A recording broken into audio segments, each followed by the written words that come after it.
विवाह के समय क्यों लिए जाते हैं 7 फेरे? 7 वचनों में पति पत्नी एक दूसरे से क्या करते हैं वादा? विवाह के समय वर वधू का पाणिग्रहण संस्कार में शामिल होते हैं। पाणिग्रहण संस्कार उन 16 संस्कारों में से एक है जो विवाह के समय होता है।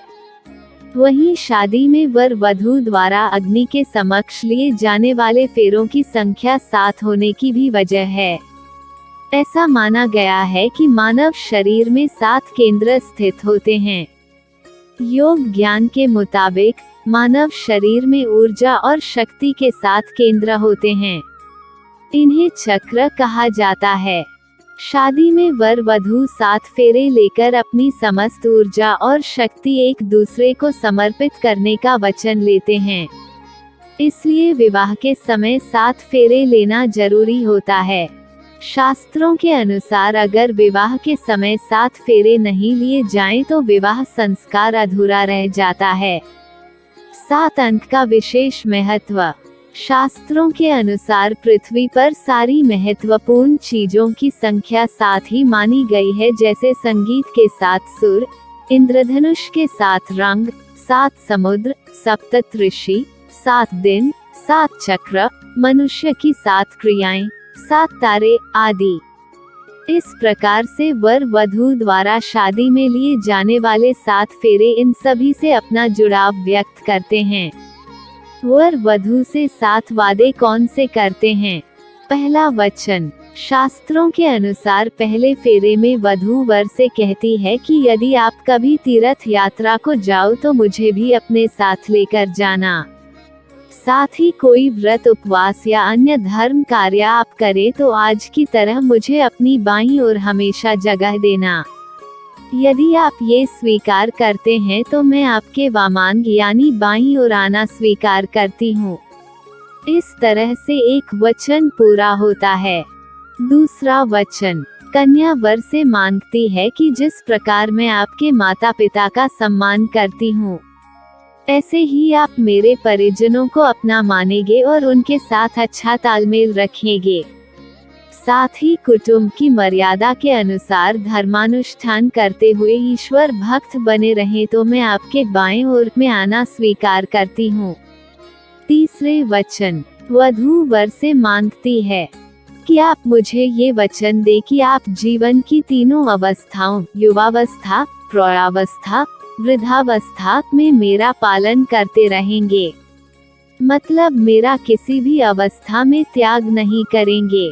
चौथा वचन। वधू चौथे वचन में वर से मांगती है कि अभी आप पर किसी तरह का कोई दायित्व नहीं था, लेकिन अब आप पर मेरा दायित्व है, इसलिए अब आप मेरा ख्याल रखेंगे। पांचवा वचन। पांचवें वचन में कन्या वधू से मांगती है कि अपने घर के कार्यों में, विवाहादि, लेन देन अथवा अन्य किसी हेतु खर्च में आप मेरी सलाह लेंगे तो मैं आपके वामांग में आना स्वीकार करती हूँ। छठा वचन। शादी के छठे फेरे में दुल्हन दूल्हे से ये वचन मांगती है कि अगर मैं अपनी सखियों, परिवार या अन्य लोगों के बीच बैठी हूँ तो आप कभी मेरा सामाजिक रूप से अपमान नहीं करेंगे। सातवां वचन। विवाह के आखिरी यानी 7वें फेरे में दुल्हन कहती है कि आप कन्या स्त्रियों को माता, बहन और पुत्री के समान देखेंगे। साथ ही आप पति पत्नी के आपसी प्रेम का भागीदार किसी अन्य को नहीं बनाएंगे। वधू देती है वर को ये वचन।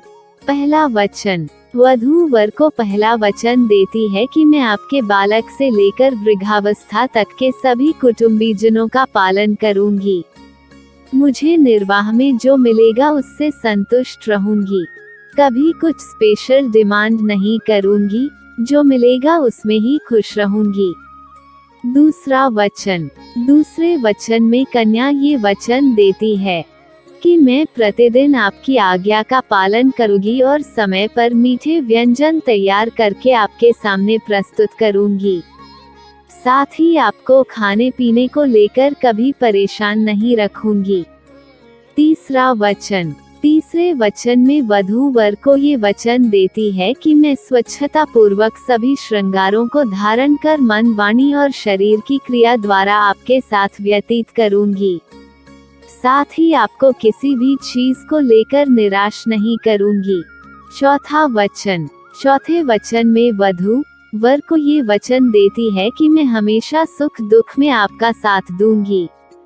साथ ही आपका पैसे को लेकर जो बजट है उसको देखकर ही बजट बनाकर खर्चे करूंगी। पांचवा वचन।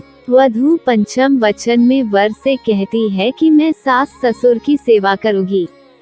आप जहां रहेंगे मैं आपके साथ वहीं रहूंगी। मैं अर्थ और काम संबंधी कार्यों में मैं आपकी इच्छा के ही अधीन रहूंगी। साथ ही आपको कभी किसी चीज को लेकर निराश नहीं करूंगी। अगर आपने अभी तक हमारे चैनल को सब्सक्राइब नहीं किया है तो चैनल को सब्सक्राइब कर लेना और वीडियो को लाइक कर देना।